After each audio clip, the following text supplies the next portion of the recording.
Welcome back to Conversations About Bookbinding, brought to you by Bookforge from Erie, Pennsylvania. Today we're diving deep into a topic that might seem, pretty basic at first glance, bookbinding hammers. But trust me, there's a lot more to them than meets the eye. We've got historical accounts, modern blog posts, even some anecdotes from actual bookbinders. Yeah, it's easy to take the humble hammer for granted, but in the world of bookbinding, it's played a crucial role for centuries, really. And as we'll see, it's not just one type of hammer either. There are specialized hammers for all sorts of tasks, each with a unique history and technique. Absolutely. So let's start with the beating hammer. Oh, yeah, those are fascinating. One of our sources, Jeff Peachy, describes it as this massive iron hammer used to compress paper and bookboard. Oh, right. So they could, create a really, really solid book, but keep it light at the same time. Exactly. And get this, softer papers, Mm-hmm. you could compress them to half their thickness using these things. It's incredible. What really struck me is that this process kind of fell out of use in the 19th and 20th centuries. Yeah. Well, the introduction of rolling machines definitely, played a big role. But I wonder if there were other factors at play too, like did changes in paper production maybe, or even just shifting aesthetic preferences have something to do with it? That's a good point. The texture and feel of those older books made with beaten paper, it's so distinct. Yeah. There's a softness to it, isn't there? Peachy contrasts it with the what he calls the unforgiving hardness of modern materials. It makes you really appreciate the craftsmanship of those older books. Oh, absolutely. And to think finding a beating hammer today is like striking gold. I know. Peachy spent a decade searching for them before he finally found two of them. I can only imagine the excitement of that. Have you ever had a similar experience searching for some rare bookbinding tool? Not quite a decade-long search, but I can relate to the thrill of finally tracking down that perfect tool. It's like finding a missing piece to your workshop puzzle, I can imagine. And speaking of variations, one thing that really caught my eye was the different hammering techniques that English and German bookbinders used. Oh, interesting. Tell me more about that. Well, they've even used different surfaces for hammering stone versus iron. Huh. Do you think that the choice of surface affected the durability of the books at all, or was it just an aesthetic thing, do you think? That's a great question. I'm not sure, actually. Be interesting to dig into that a bit more. Yeah, I'd be curious about it too. It really shows how bookbinding developed as both a craft and an art, with regional variations and traditions all playing a part. Absolutely. And speaking of specialized tools, let's move on to the backing hammer. Okay. This hammer is essential for shaping the spine of a book. Yeah. And creating those shoulders where the cover is going to attach. Right. So the spine, that's the the backbone of the book where all the pages are sewn together, and then the shoulders are those ridges that run along it, and they provide a nice sturdy base for the cover boards to sit on. Exactly. And it's amazing how something as seemingly simple as a hammer plays such a crucial role in creating that structured look and feel of a bound book. Yeah, it really is. Now, I understand there are distinct English and French styles when it comes to backing hammers. Oh, yes, definitely. The English backing hammer, it typically has a wide flat face, and it's generally lighter with a longer handle for leverage. While the French backing hammer, it has a wide rounded face, and it's heavier with an even longer handle. I wonder if those different styles were influenced by, the types of books they were binding, the materials they were using, or even just regional preferences. Right. It's like each style kind of evolved to meet specific needs and aesthetic goals. Absolutely. And it really underscores that rounding and backing a book is more of an art than a science. It really is. It takes practice and finesse and a keen understanding of how the hammer interacts with the materials. Choosing the right weight and using the right technique is crucial. You don't want to damage the book. All right, of course. It must take years of experience to master that delicate dance between force and finesse. It does. It really does. And speaking of finding the right tool for the job, I was surprised to learn that a lot of modern bookbinding manuals recommend using a cobbler's hammer for backing. It does seem a bit unexpected, doesn't it? Yeah, at first I was like, huh, that's odd, but then it made sense. Right, because cobbler's hammers or shoemaking hammers, they're readily available, and they do share some similarities with backing hammers. Yeah, and they're so versatile. They use them for everything from driving nails to shaping leather to flattening seams. Right, they have a larger, heavier head than backing hammers with a flat, striking face and a rounded peen. That's the rounded part opposite the striking face. Right, right. And what's remarkable is that every part of the cobbler's hammer seems to have a use. The face for striking, the peen for shaping, even the pane that's that flat area between the face and the peen for certain tasks like flattening the sole. It speaks to the ingenuity of craftspeople, finding creative solutions and repurposing tools to suit their needs.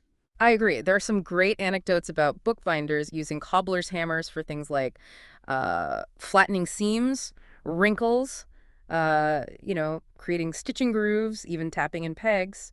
It's a reminder that while specialized tools definitely have their place, sometimes the most readily available tool can be just as effective if you know how to use it properly. Absolutely, but Mm. it's important to emphasize that using the right hammer for the job is key. Especially when you're working with delicate materials, you don't cause any damage. Oh, absolutely. You have to be careful. Now let's take a step back for a moment and trace the incredible journey of the hammer itself, from its humble beginnings as a simple stone to the sophisticated specialized tools that we see today. It's fascinating to think about how this one basic tool has evolved over millennia. Imagine. Back around 30,000 BC, somebody had the brilliant idea to attach a handle to a stone. Hmm. And it revolutionized the way humans interacted with their environment. Suddenly they had more control, more precision, more force.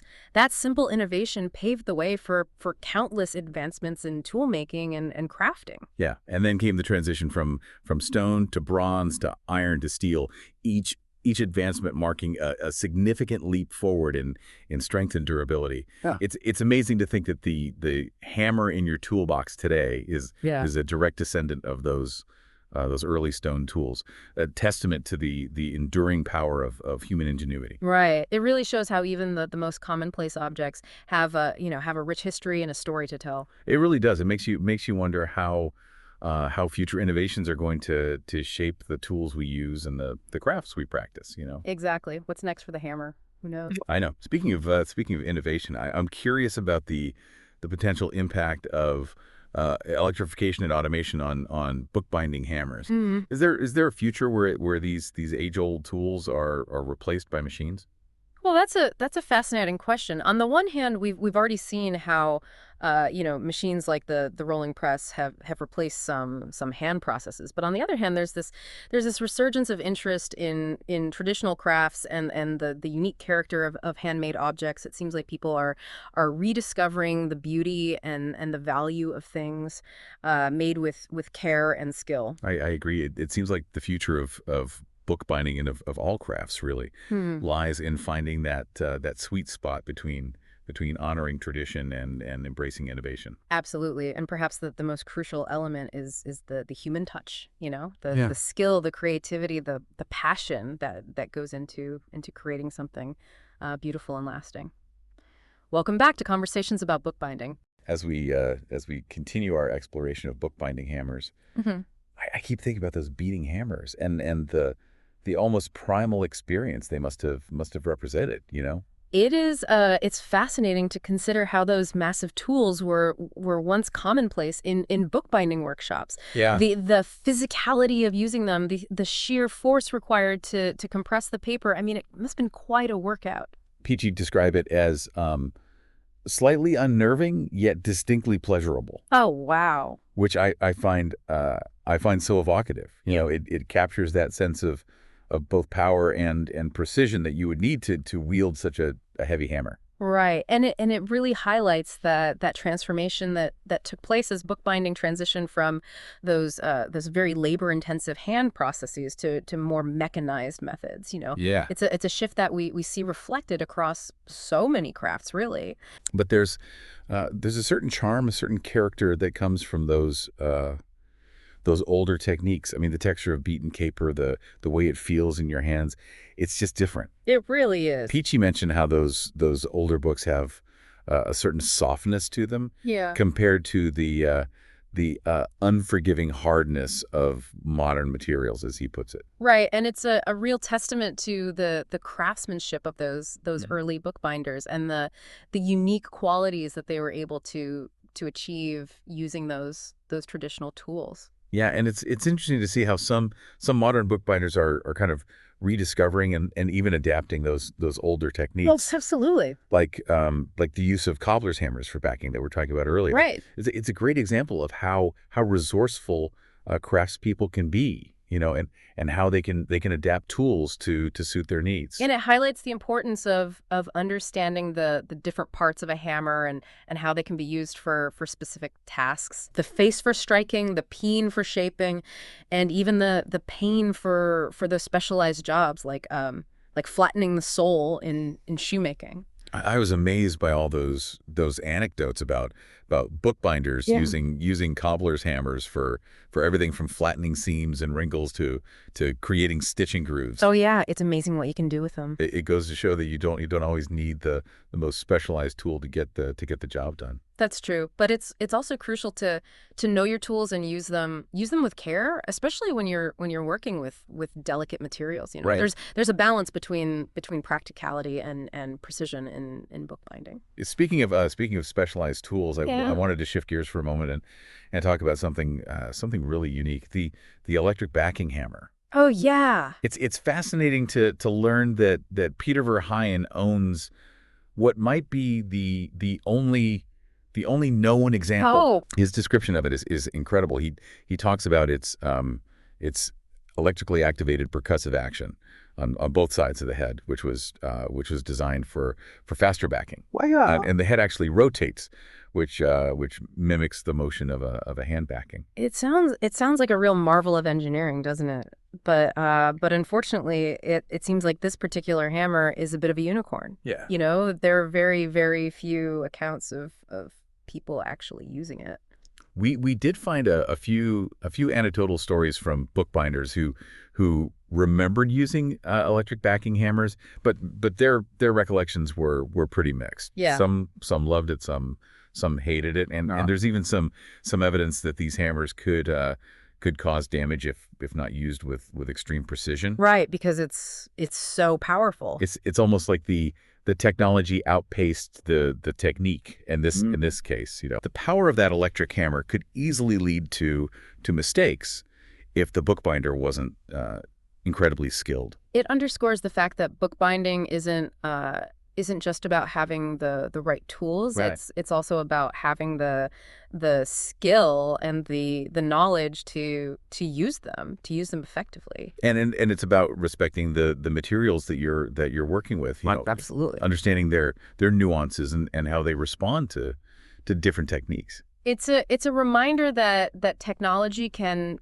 enhance craft, but it can't replace that human element. You know, the creativity, the intuition, the ability to adapt and problem solve. Yeah. Those are all essential qualities of a skilled bookbinder. And those qualities are developed through years of practice, experimentation, and a deep understanding of the materials and the techniques. It's a lifelong journey of learning and refinement, really. It really is. And as we delve deeper into the history and evolution of bookbinding hammers, it's fascinating to see how these tools reflect broader trends in craft and technology. Right. That tension between the old ways and the new ways, Yeah. the drive for efficiency, and the enduring appeal of handmade objects. It's a conversation that continues to this day, doesn't it? It does. How do we honor tradition while embracing